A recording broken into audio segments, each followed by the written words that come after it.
PC, le Centre international de recherche sur les pratiques de création. Il est membre, enfin, de ICOMOS Wallonie-Bruxelles. Je vous cède la parole. Donc, et à noter que c'est le premier architecte qui prend la parole aujourd'hui. Donc, on aura un autre regard, quoi. Merci.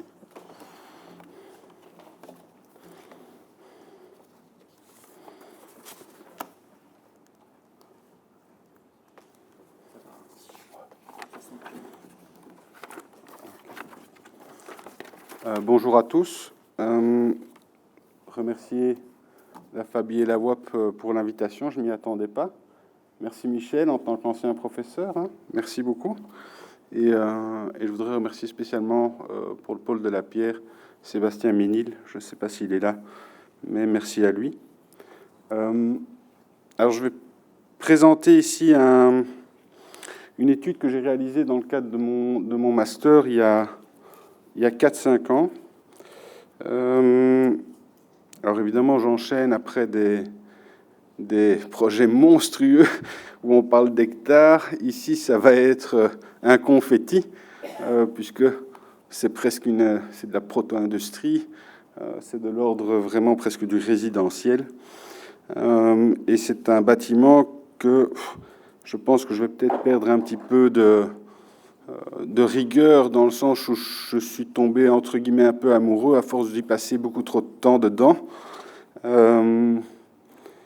Et je ne vais pas vous présenter spécialement toute l'étude que j'ai réalisée.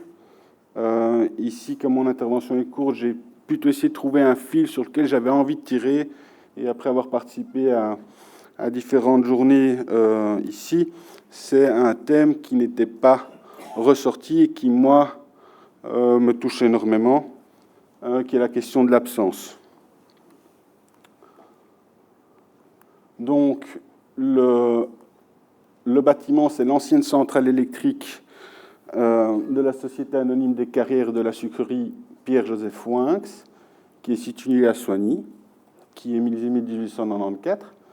Et c'est un bâtiment qui est à proximité directe du pôle de la pierre, dont je vous invite, puisque une fois, à aller le visiter. C'est un magnifique outil de travail. Alors, je vais introduire ça de manière un peu particulière, avec une petite vue un peu littéraire, pour revenir peut-être rapidement à la définition du mot absence. C'est toujours un exercice très rigolo. Donc, du latin absentia, dérivé de absens absentis. Et donc, en gras, je mets quelques éléments qui moi, m'intéressaient. L'état qui en résulte, l'état d'une personne dont la disparition prolongée peut faire douter qu'elle soit encore en vie, suspension brusque et passagère de la conscience, défaillance momentanée de la mémoire ou de l'attention. Et alors, ce fameux mot absence, qui n'est pas dans le lieu où sa présence était escomptée, distrait sujet à des rêveries. Alors, je vais vous dire ici une phrase que j'entendais beaucoup dans ma famille. El principio de la ausencia es como el fin de la vida. C'est-à-dire le début de l'absence est comme la fin de la vie. Alors, cette absence pour notre fameuse centrale électrique Winx, eh ben, elle démarre très tôt, en fait, puisque le bâtiment, qui est assez austère, c'est un bâtiment qui est quand même pas très commode, donc millésimé 1894, dès l'entre-deux-guerres, n'est plus en activité. Il faut savoir que c'est vers 1924, si ma mémoire est bonne, que la ville de Soigny signe le contrat de fourniture d'électricité.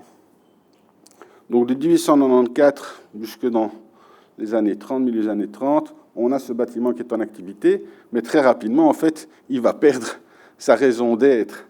Et donc c'est un bâtiment où sa fonction, c'est d'accueillir l'ensemble des machines destinées à produire l'électricité pour l'ancienne carrière, la pierre bleue belge, donc ce qui sont les carrières Winx à l'époque. Et l'électricité produite va permettre évidemment de bouleverser la façon dont on travaille la pierre, puisque ça va permettre une augmentation fondamentale de la mécanisation et un grand principe, parce que moi, tout à fait innocent, je m'étais dit, ça c'est pour faire de l'éclairage, c'est de l'électricité, et puis voilà, c'est des ampoules et tout ça c'est réglé.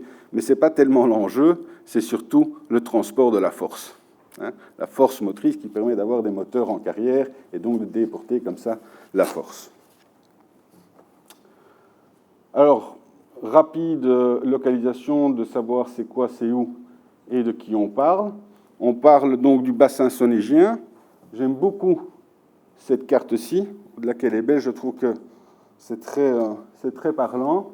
Donc on a ici la carrière Gautier-Winx.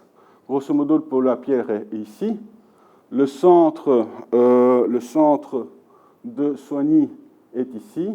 Ici, vous avez les carrières du Père Longjour, la nouvelle carrière Pierre Bleu Belge, Atelier des Prés, les grandes carrières ici du Hainaut et la carrière du Clipot ici. Et donc, vous avez vraiment ce chapelet de trous au niveau de la carte. Et donc, le bâtiment est grosso modo là.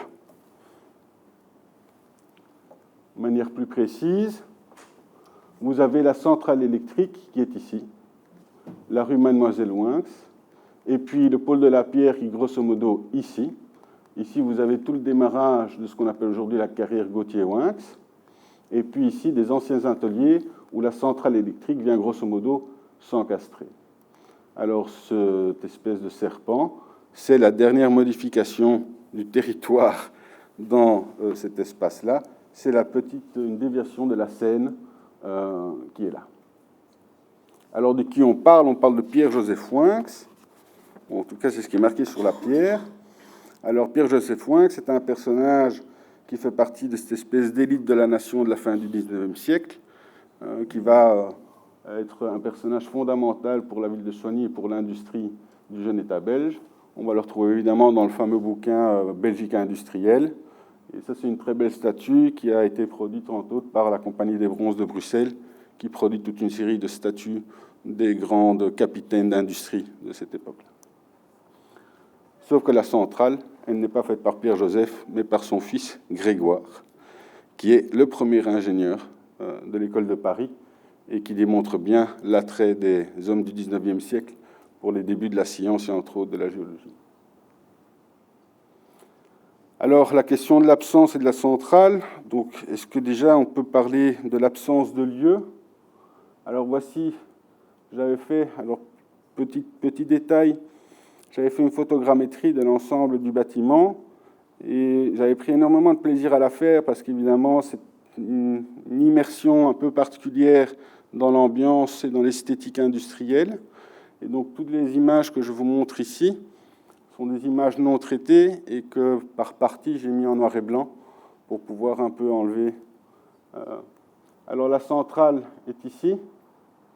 Donc, ça, c'est l'entrée principale. Et vous avez ici les deux grands ateliers qui étaient en fait l'endroit où il y avait les armures de sillage. Et alors, ici, vous avez la déviation de la Seine qui a été réalisée récemment. Voilà ici, donc la centrale électrique, les deux ateliers. Alors vous voyez, les deux ateliers en fait se prolongeaient bien plus loin et au fur et à mesure, ils ont été démolis pour rester aujourd'hui cette situation-ci. Voilà une autre image. Donc l'entrée principale de la centrale électrique est ici. Et donc un non-lieu parce que finalement, rien ne se raccorde à rien. On sent bien que ceci est hors d'usage et qu'en fait, on verra ça par la suite, vous avez toute une série de petites maisons qui sont ce qu'on appelle des maisons de tailleurs de pierre qui datent de 1858 jusqu'à la fin du 19e. Des espaces où on se rend bien compte que c'était de l'intérieur et que c'est devenu de l'extérieur, avec des éléments de décor assez remarquables au niveau de la taille de pierre. Et alors tout un système de canaux et de grandes dalles, mais tout ça ne veut strictement rien dire pour moi, parce que s'il y a absence physique, à ce moment-là, je peux vous dire que c'est une absence intellectuelle également. Je ne vois absolument pas de quoi on parle et ce que j'ai face à moi. Et voici le raccord contemporain entre le lieu d'exploitation de la carrière Gautier-Winx et le site sur lequel se situent les ateliers et la centrale. Alors, absence de technique, je remercie M. Joris et M. Sommer pour leur présentation. C'est une bonne articulation à ma présentation. Grosso modo, voici la découverture des bâtiments il n'y a strictement plus aucune machine, plus aucune technique, ni liée à la production d'électricité, ni liée à la production de la pierre bleue. Grosso modo, les ateliers sont un lieu, je ne pense pas qu'on peut appeler ça un lieu de dépôt, c'est un lieu de décharge avec beaucoup de pneus. Le pneu a beaucoup de valeur dans une carrière. Et alors, au niveau de la centrale électrique, on a une seule machine, une pompe d'exor, donc qui pompe l'eau au fond de carrière pour la jeter dans un bac. Et vous verrez que cette grande citerne aura son importance. Alors, absence des techniques, oui et non, il en reste des tableaux électriques dans une ancienne centrale électrique, très difficile à comprendre, très difficile à lire, parce que finalement, toutes les techniques sont hybridées. On pourrait peut-être avoir presque une histoire du câble électrique entre 1894 et nos jours. Et donc, vous voyez ici le fameux tube qui est relié ensuite à la pompe et qui va se repiquer dans une très grande citerne enterrée qui reprend l'eau. Alors, vous voyez, on est quand même dans un espace industriel, entre guillemets, un peu particulier, avec des beaux lambris en bois, des médaillons, des triglyphes, des peintures au pochoir.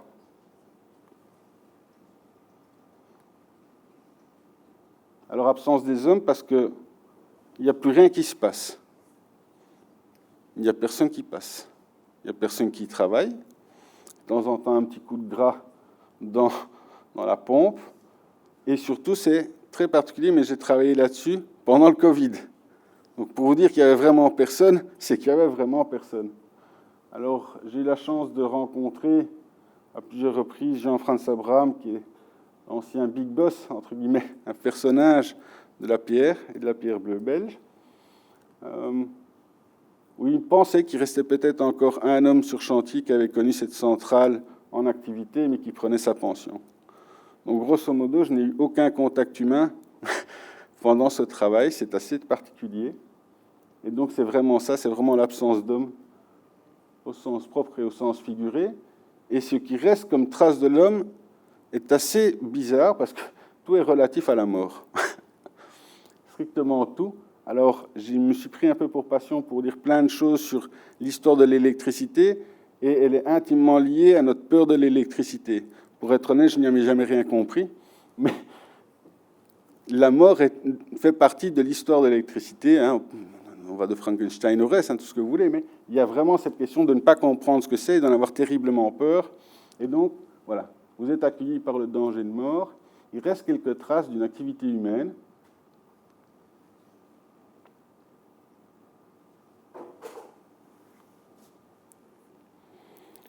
Et celle-là, ça m'a fait beaucoup rire. Celle-là, je voulais vous la mettre parce qu'à mon avis, on risque d'être mort avant d'avoir fini de lire. Mais donc, c'est très, très particulier. Alors, absence d'écriture. Moi, je m'étais dit, la pierre bleue belge, c'est quand même une sacrée belle société. Ils ont des archives. On ne peut pas avoir un bâtiment de la fin du XIXe siècle sans un seul plan. Et en fait, je me suis complètement trompé. Parce qu'en fait, il n'y a strictement rien. Et la seule chose qu'il y a, ce sont des archives de tout ce qui est encore utilisé. Mais pour le reste, il n'y a strictement rien. Donc, j'en ai un peu déduit que dans le milieu industriel, il y avait quand même un gros souci en termes d'archives, et que dès que l'archive n'avait plus d'utilité, elle était évacuée. Alors, il faut savoir que pour produire de la pierre, il faut faire bouger beaucoup le territoire. Et c'est vrai que, d'un point de vue du paysage, de la topographie, c'est un lieu qui est constamment en mouvement. Alors évidemment, parfois, il y a des choses qui gênent. Et donc, voilà, il n'y avait pas grand-chose. Alors quand je dis qu'il n'y avait pas grand-chose, il y a heureusement le contrôleur du cadastre. Et ça, c'est assez amusant, parce qu'il y a une relation assez étroite entre l'entreprise et le contrôle du cadastre, et que je vous montre ici les quelques courriers de l'entre-deux-guerres qui témoignent clairement que la centrale électrique, grosso modo, au début des années 30, dans les années 1920-24, les machines, elles disparaissent déjà. On vend des machines, on les change de lieu d'exploitation. Donc c'est extrêmement mobile. Et donc, ça pose la question, hein, tout le débat qu'on avait sur les machines. On voit que finalement, est-ce que ça a lieu d'être? C'est une question, c'est pas... Alors, par chance, le marketing existait déjà à la fin du 19e siècle. Et pour pouvoir, évidemment, ouvrir des exploitations de carrière, il faut énormément d'argent. Et donc, les propriétaires de carrière éditaient des espèces de fascicules de promotion sur leur extraordinaire capacité à fournir dans les temps, une qualité exceptionnelle, etc., etc. Donc, c'est des prospectus de publicité. Alors, il n'y a pas que Pierre-Joseph Wins qui en édite, il y en a également, j'en ai trouvé un pour la carrière du Hainaut. Et donc, ça, c'était un document extraordinaire. Alors, évidemment, on se dit évidemment que l'homme du 19e siècle a un phrasé tout à fait différent, et c'est très rigolo à lire. Mais il y a surtout un institut, qui est l'Institut d'électromécanique Montefiore, et qui est à Liège, et qui est un peu un institut tout à fait particulier dans l'histoire des ingénieurs en électromécanique, et qui invite 2 ingénieurs à analyser et tester l'installation qu'a mis Pierre-Joseph Wins dans sa centrale électrique. Et on a tout un descriptif de toutes les machines, de tout le système, de comment ça marche, etc., etc. Et donc, une source d'information où là, je me dis, c'est extraordinaire, parce que là, je vais peut-être comprendre quelque chose. Et puis une rencontre, parce que je vous ai dit qu'il n'y avait pas d'homme, mais j'en ai quand même rencontré un, celui qui m'ouvrait la porte et qui m'avait donné les clés pour accéder quand je voulais. Et j'ai eu l'impertinence de lui demander s'il avait un plan. Et alors il m'a dit, ah oui, j'ai un très beau plan. Alors il a sorti une phare de Leitz de couleur verte qui m'a ouvert, et il m'a sorti un grand plan, celui-là, qu'on a mis sur une table, et qui est un plan en fait qui date du XVIIIe siècle, mais qui ne correspondait pas du tout et qui ne reprenait pas du tout la centrale électrique, sauf cette citerne, le plan de la citerne. Voilà pourquoi il gardait le plan, parce qu'il avait le plan de la citerne. Et alors il me disait, mais c'est quand même un beau plan. Et puis il l'a remis, il l'a replié dans sa phare de Leitz, et c'était réglé. Mais ce plan aura une importance par la suite. Alors, absence de technique. Alors, voir la centrale Wins en 1896, il y a une image où la centrale vit et où il y a les machines. Voilà. Ça, c'est l'image de la centrale Wins. Alors bon, moi, quand je vois ces images, je me dis, oh, c'est super. Mais pour moi, ça veut strictement rien dire. Je ne comprends pas bien comment ça fonctionne. Alors oui, je vois des choses, hein, mais ça reste quand même extrêmement obscur. Alors, évidemment, je lis ce fameux fascicule. Et en lisant ce fascicule, ben, je ne lis que des mots. Et étant un peu limité, j'ai besoin de voir les choses, parce que sinon, je ne les comprends pas. Et donc, je vous ai mis quelques images de ma déambulation, quelques déambulations que j'ai pu faire dans le bâtiment. Et je vous mets en parallèle quelques extraits de texte de ce fameux fascicule. Donc voici la fameuse pompe. Hein. C'est ça la machine qui reste dans ce bâtiment-là, l'entrée principale. Et donc vous avez ce tube qui passe en fait un peu n'importe comment, soyons clairs, et qui en fait pompe l'eau et la rejette dans la citerne. Et donc c'est la première centrale électrique à courant triphasé de Belgique.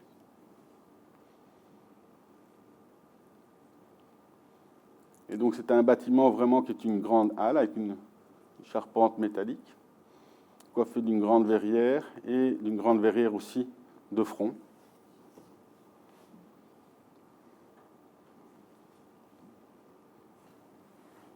Une des anciennes voitures de M. Abraham. Le 4x4 est très en vogue dans les carrières, évidemment, au même titre que les pneus.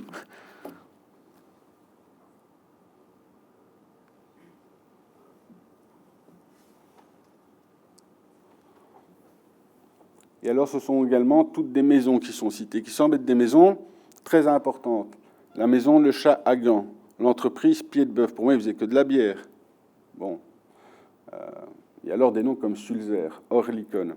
Alors évidemment, tout ça m'amène à me dire que j'ai quand même un gros trou au niveau de la révolution industrielle. Et donc, c'est un vrai travail d'essayer de comprendre ce qu'on dit et de quoi on parle. Alors pour ça, une des sources qui m'a quand même beaucoup aidé, c'était que j'avais besoin de visualiser ça. Et alors, le CNAM, donc le Conservatoire national des arts et métiers, a le CNUM, qui est une version numérique, qui est un outil extraordinaire, puisque comme la centrale date de la fin du 19e siècle, et que notre cher ami Pierre-Joseph Winx avait reçu beaucoup de prix lors des expositions universelles, j'ai pu me mettre à chercher dans les archives du CNAM si j'arrivais à trouver ce dont on parlait.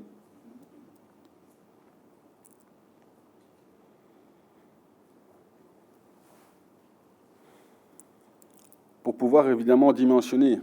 Parce qu'évidemment, une centrale électrique accueille les machines pour produire l'électricité, les machines ne sont plus là, mais on ne comprend pas l'espace. Ça ne signifie rien. Et donc, c'est le travail que j'entreprends en 2020. Et on me parle qu'à Quenast, il reste une centrale électrique de la même époque. Alors, je me dis, Quenast, c'est pas très loin, c'est de la pierre aussi, on va les voir. Et alors, quand j'arrive, je vois ça. Je vois évidemment le millésime, 1895, c'était donc juste. Par contre, le bâtiment n'est plus là, puisqu'ils ont élargi la voirie. Je suis arrivé trop tard. Alors, je vois ça, mais tout ça reste quand même toujours de l'ordre un peu de... Donc, si vous voulez acheter de la ferraille, il faut y aller, c'est toujours là. Et puis, je trouve en fait le plan des machines installées dans la centrale Winx, grâce aux différentes publications techniques qui sont éditées lors des expositions universelles. Et donc, ceci est le plan de la machine Sulzer qui est installée dans la centrale électrique Winx. Ensuite, les deux génératrices, et ces éléments-là, en fait, sont décrits dans le fameux prospectus par les deux ingénieurs de l'Institut électromécanique Montefiore. Alors, évidemment, tout ça commence à devenir plus clair. J'ai des images, j'ai des plans, donc pour moi, ça m'aide. Et puis, des éléments que je ne connaissais évidemment pas. On parle de Green's Economizer, et j'avais vu toute une série de canaux à proximité, mais qui étaient tout à fait obscurs. Et donc, évidemment, tout ça prend vie par l'image et les documentations techniques. Et donc, voilà, les fameuses chaudières pied de bœuf. Moi, une chaudière industrielle, ça me disait strictement rien. Or, j'étais retombé, évidemment, sur tous les systèmes de fondation au niveau de la chaudière. Et donc, il y a tout un travail qui prend énormément de temps pour essayer de remettre... parce que quand je disais que c'était une absence matérielle, mais également une absence intellectuelle, c'est que je ne visualisais pas, je ne me rendais pas compte. C'est très compliqué, surtout que ce sont toutes des machines qui s'articulent entre elles, qui sont tout le temps en mouvement pour déporter la force et l'énergie. Et moi, c'est quelque chose que j'ai beaucoup de mal à visualiser. Et techniquement, c'est extrêmement compliqué. Alors évidemment, se pose la question de l'absence d'architecture, parce que finalement, on a un bâtiment qui est dédié à une fonction bien précise, qui est dimensionné pour une activité bien précise, avec des machines bien précises, et qui n'a plus rien. Alors on peut se poser la question, est-ce qu'il y a une absence, en fait, finalement, d'architecture, puisque je n'ai pas trouvé d'architecte non plus. Mais cette absence, elle laisse quand même pas mal de traces, que l'on le veuille ou non, des traces, évidemment, de différentes techniques. Et ces différentes traces de techniques rendent malgré tout visible l'architecture. Par exemple, je vais vous donner cet exemple-ci. C'est au niveau des sous-sols. Le sous-sol de la centrale électrique, c'est une espèce de labyrinthe avec des gigantesques massifs en briques, mais qui sont extrêmement bien maçonnés. Mais on ne comprend pas bien pourquoi. Et pourquoi le schéma de circulation est comme ça. Et puis je tombe sur ce tube que je trouve assez beau. Alors je regarde tout ça et c'est vraiment des heures de regarder. C'est pas un projet de col blanc, quoi. Il faut y aller. Il faut se salir les mains, il faut porter le regard, quoi. Et on a une gigantesque croûte de calcaire. Or, dans la description technique, on dit que l'eau n'est pas récupérée pour les chaudières parce qu'il y a trop de calcaire. et que dès lors, on la renvoie directement dans la fameuse citerne qui existe aujourd'hui pour pouvoir la remettre ensuite dans les armoires de sciage. Et donc là, j'arrive à relocaliser sur base des plans retrouvés, sur base des carnets de l'exposition universelle, à quoi sert ce plan, et donc je sais retracer dans l'espace le parcours de ce gigantesque tube. Au même titre que, en frottant un petit peu, je retrouve des tubes de fonte estampillés de 1893. Et donc, toutes ces traces me permettent à un moment donné de comprendre la spatialisation qui est face à moi. Alors, cette absence, finalement, il y a des traces, il y a des marques, et pour moi, c'était clairement une écriture, parce que finalement, à avoir aucune machine, on commence à porter son regard sur tous les détails. Et ça, je me permets de le faire, parce que c'est finalement un petit bâtiment. Mal faire ça sur des trucs qui font plusieurs hectares, comme on a vu ce matin. Là, on est sur quand même un bâtiment qui est beaucoup plus petit, et donc on porte vraiment le regard, et on voit que tout est organisé. Et que tout est organisé aussi en fonction du décor.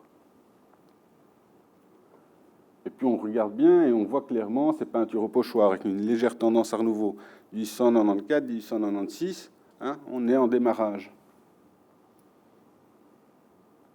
Et puis on trouve des choses assez marrantes, parce que dans le texte, il est marqué que M. Winx donne un soin particulier à cette centrale électrique, et qu'il y a presque une approche résidentielle, avec une tringle et des rideaux pour la grande verrière.